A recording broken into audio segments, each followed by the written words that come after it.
Bem, vamos por parte então. Tem a questão dos sindicatos aqui e fragmentação. Tem um debate que vem lá do século XIX entre o Marx e o Sidney e Beatrice Webb, que são, na verdade, os que estudaram os sindicatos de ofício na Inglaterra no século XIX. E a tese deles é que os sindicatos no capitalismo representam a capacidade de organização dos melhores incluídos no capitalismo. Então, os de ofício, que eram os de ofício, aqueles que tinham condições de ter um salário para contribuir, formar um grupo, tá certo? Um grupo mais ou menos organizado, que criava o fundo público. Então, os mais organizados. O Marx diz, não, o sindicato, na verdade, vai representar aqueles que não têm mais nada a perder. Esse é um debate que eu acho que foi, de certa maneira, incorporado no surgimento do novo sindicalismo, conforme o Eric Hobsbawm, que estuda o sindicalismo inglês, ele vai interpretar, por exemplo, o sindicalismo inglês tinha 2.300 sindicatos de ofício no final do século XIX e cai para 400 sindicatos. O novo sindicalismo, sindicato organizado por empresas e que os trabalhadores vão fazer contrato coletivo com a empresa, porque o sindicato de ofício era contra a empresa, porque para ele, para o sindicato de ofício, o lucro era roubo. O que é o lucro? É a parte que o trabalhador gerou que não retornou na forma de salário. Então, o sindicato não vai negociar com o patrão, porque o patrão é um ladrão. Não vou negociar com o patrão. O lucro para o novo sindicalismo, o sindicalismo que vem do final do século XIX, o sindicalismo da grande indústria, sindicatos gerais, etc., é o sindicato que entende o seguinte: o lucro é o emprego de amanhã. A empresa que não tem lucro não contrata a pessoa. Então, quanto mais lucro a empresa tiver, melhor para a gente negociar. É um sindicato de negociação nesse sentido. Não é um sindicato de ruptura. É um sindicato de construção. O sindicato de ofício, qualquer mobilização do sindicato de ofício diante da empresa, a empresa chamava o quê? A polícia, porque acreditava que eles iam fazer ali uma interferência no direito de propriedade. Porque o sindicato de ofício queria tomar a empresa, queria que os trabalhadores que autogerissem, o anarco-sindicalismo, etc. O novo sindicalismo não, passa a ter representação dentro da empresa. Ele não está lá para tomar a empresa, ele está lá para ajudar que a empresa vá bem e que tenha lucro. Tá certo? Então, o que aconteceu ali? O que aconteceu é que o novo sindicalismo inglês, ele constrói, né, o Labour criou a Trade Union Congress, criou a central sindical, que reuniu todos os sindicatos, para dizer o seguinte: o Lenin, que estudou o sindicato de ofício, é o seguinte: olha, os sindicatos de ofício eram sindicatos lutadores, etc., mas era um sindicalismo que representava a oligarquia dos trabalhadores. Os trabalhadores melhor organizados, que tinham melhor salário, mas isso era 5%, não dava 10% do total dos trabalhadores, não tinham nada. Então, os sindicatos, o novo sindicalismo se organiza na grande empresa, certo? Ele faz contrato coletivo, só que na grande empresa também você vai representar uma parte dos trabalhadores, como são os trabalhadores, digamos, aqui no Brasil, com carteira assinada, que representam, sei lá, 40% do total dos trabalhadores.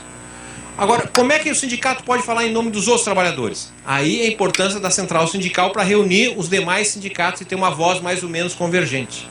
E, ao mesmo tempo, os sindicatos criaram partidos políticos. Certo? O Trade Union Congress, a TUC lá da Inglaterra, criou o Labour Party. Se você estudar em cada país, você vai ver que os sindicatos têm vinculações com partidos, mesmo nos Estados Unidos.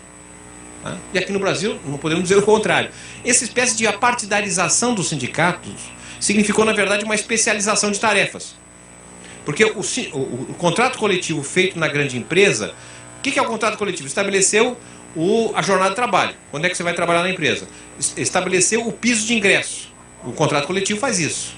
Estabeleceu o que mais? Estabeleceu quem vai ser demitido primeiro quando a empresa está demitida. É o puxa-saco ou é o cara mais novo? Quem é que sobe?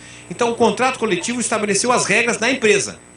O partido copiou as regras e, através de sua representação de trabalhadores, não sei o que, gente identificada com o trabalho, vai tornar isso lei.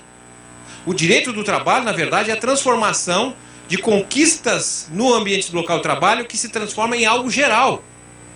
O salário mínimo, você perguntar, mas o que tem a ver o salário do padeiro com o metalúrgico, com o eletricista? Por que tem que ter salário mínimo? Não tem nada a ver, são trabalhos completamente diferentes.